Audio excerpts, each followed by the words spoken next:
Good morning everyone. This is a Group 6 report. Overcome entrepreneurial challenge and failures, turning setback into stepping stones. The entrepreneurial roller coaster introduction. Starting a business exploration ride, expect high, low, and expect turn. Challenges are achievable but not insurable.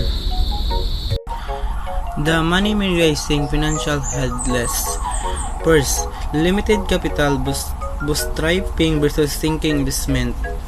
Explanation is, tumutukoy ito sa mga sitwasyon kung saan kulang ang pera para simulan o paglago ang isang negosyo.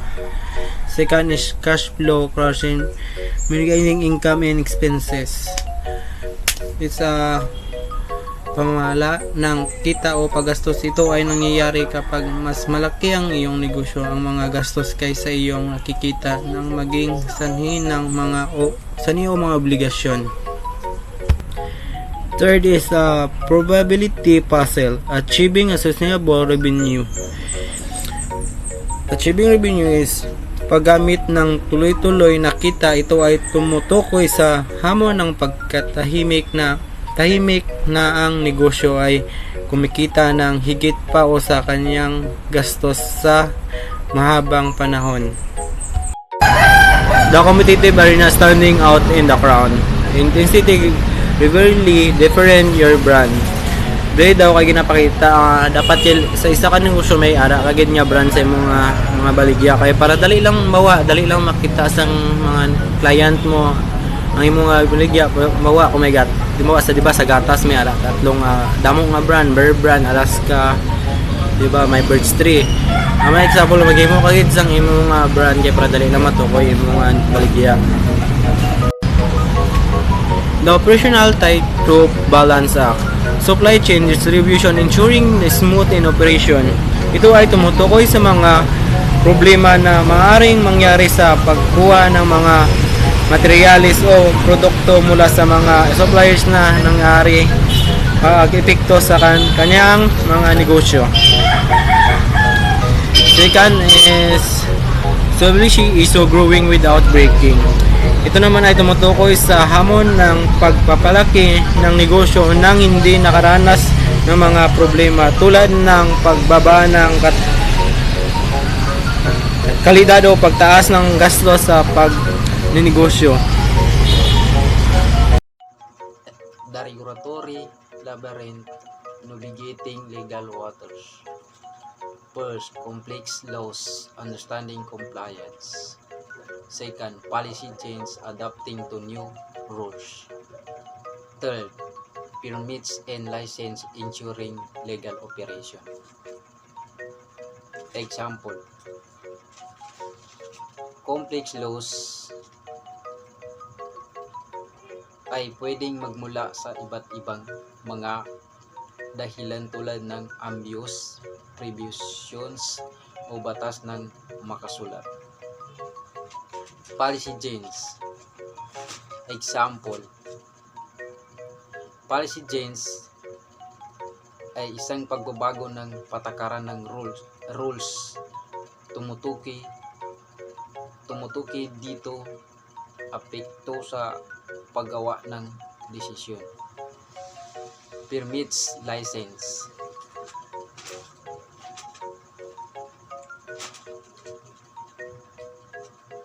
Permit license. Ang permit license ay tumutukoy sa mga opisyal na dokumento o certificate na ibinigay ng mga government o ng mga regulatory. The people puzzles, building a strong team. First, attracting talent, offering competitive benefits. Second, retaining employees, creating a positive culture. Third, team management, fostering collaboration. Example, attracting talent, tumutukoy sa pag-identify and skills and qualified individuals para maka-join sa mga organization. Second, retaining employees. As a owner ng company, inaalagaan natin ang mga employees para hindi sila mag-resign. Third, team management. Team management, mahalaga ang team management sa isang organization. Pag-guide sa team sa pagplano at pag-control ng isang organization. The power of resilience, bouncing back stronger. First, growth mindset, viewing challenge as opportunities. Second, learning from mistake, turning future into lessons. Third, positive attitude, maintaining optimism. Ay, ambot. Growth mindset is paniniwala sa kakayahan mo mag-isip. Learning from mistake. Ang pagkakamali ay mas lalong marami kang matutunan. Positive attitude. Always positive your attitude, the more na positibo ka. The art of adaptability is staying flexible, open to change, being willing to accept and trying new ideas, pivoting strategies, adjusting your plans when the market or situation changes, agile approach, responding quickly and effectively when challenge arise. The strength of networking, building your tribe, support system, connecting with peers who can help and share ideas, mentorship, learning from more experienced leaders for guidance, industry events, meeting new people and expanding your professional network. Mga buhay leaders, I'm Gracie Mep Angpan and this is my report. The wisdom of financial planning or smart money moves. Ang financial planning is, ito po ay tumutukoy sa kahalagahan ng pagpaplano ng iyong pananalapi upang magkaroon ng kontrol sa iyong pera at makamit ang iyong mga layunin sa buhay. Budgeting or creating a financial map. Ang budgeting naman po ay ang proseso ng paggawa ng plano kung paano gagastusin ang iyong pera. Sa financial roadmap naman po is tumutukod ito sa nagpapakita kung saan pupunta ang iyong pera na tumutulong sa iyo na kontrolin ang iyong paggastos at makamit ang iyong mga financial goals. Forecasting, predicting future or performance. The forecasting ay ang pagtataya ng paghuhula na magiging kalagayan ng iyong pananalapi sa hinaharap. Ito ay ginagawa sa pamamagitan ng pagsusuri ng historical data or current trends at iba pang mga factors na maaaring makaapekto ng iyong pananalapi. Diverse funding, exploring multiple revenue streams. Ang diverse funding ay ang pagkakaroon ng iba't ibang pagkukunan ng kita. Sa pamamagitan ng pagkakaroon ng multiple revenue streams, hindi ka gaanong maapektuhan ang nawala ang isa sa iyong pinakukunan ng kita. The spark of innovation, staying ahead of a curve. Ito ay tumutukoy sa simula ng pagbabago at kalagahan ng pagiging una o nangunguna sa larangan inobasyon. Continuous improvement, always seeking better ways. Ang continuous improvement ay ang patuloy na paghahanap ng mas mahusay na paraan upang mapabuti ang mga proseso, produkto o serbisyo. Ito ay isang commitment sa pagpabuti na naglalayong makamit ang mas mataas na antas ng kahusayan. Embracing technology, leveraging new tools. Ang embracing technology po ay ang pagtanggap na paggamit ng mga bagong teknolohiya upang mapabuti ng mga operasyon. Ito ay nangangahulugan ng paggamit ng mga new tools upang mapabilis ang trabaho, mapataas ang productions at mabuti ang kalidad. Creative solutions, thinking outside the box.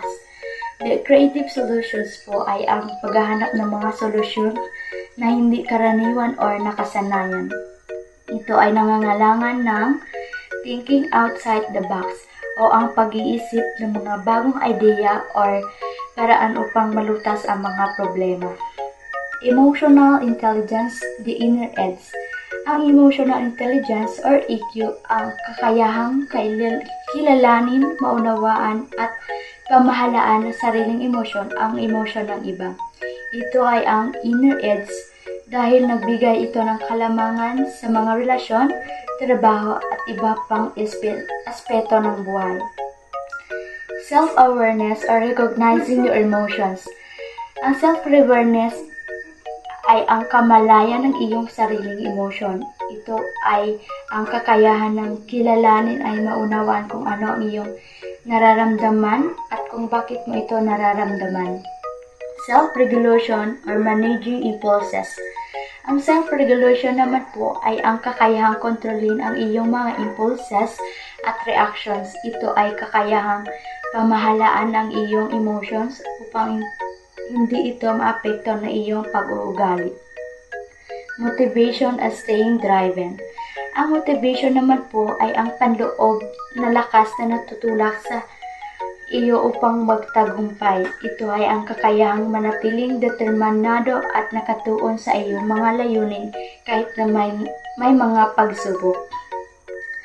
Ang babae sa larawan ay nagmumuni-muni na isang paraan upang mapabuti ang self-awareness o self-regulation. Emotional intelligence, it relates to interpersonal connections, highlight empathy, social skills, and conflict resolutions. Empathy as ability to understand and share feelings and to another person. It's involved recognizing their emotional states and responding appropriately. Practical application. Active listening, pay close attention to both verbal and nonverbal clue when someone is speaking. Perspective talking, try to see the situation from the other person's point of view. Acknowledge and validate the other person's feeling even if you don't agree with them. Social skills, communicating effectively. Definitions. Social skills, communicating effectively. Social skills encompass the ability to communicate clearly and to build and navigate social situations. Clear communications is express your thoughts and idea in a way that is easy for others to understand. Conflict resolution and the ability to manage and resolve disagreement and constructivity and peaceful manners that clearly defines the problem and the underlying cause of the conflict. Developing these phases of emotional intelligence can significantly improve workplace relationship and enhance team performance and create a more positive and productivity work environment. Stress management. This strategy is applicable to various business contexts. It helps employees and leaders maintain well-being and productivity.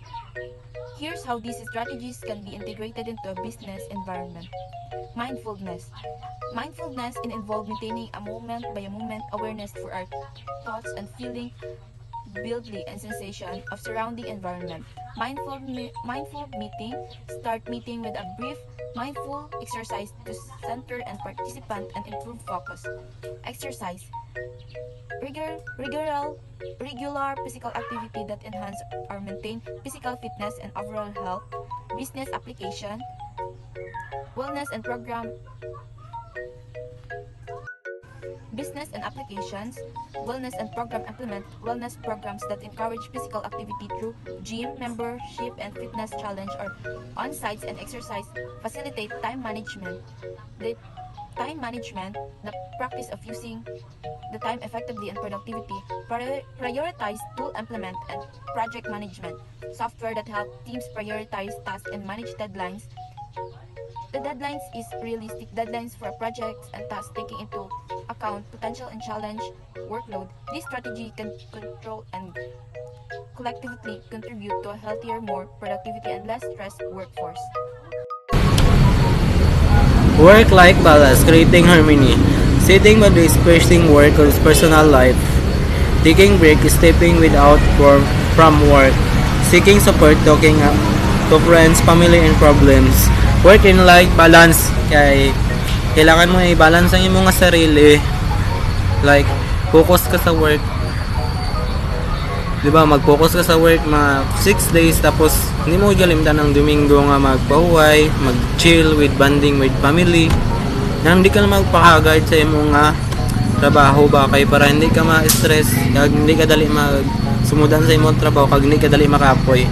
And pag karaan naman sa trabaho, dapat enjoy lang, hindi ka mag-isip kung ano, nang i-chill ka lang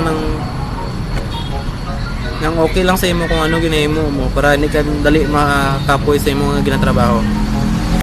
Conclusion, turning a setback into the success, entrepreneurship in journalizing. Adaptability and emotional intelligence are the key.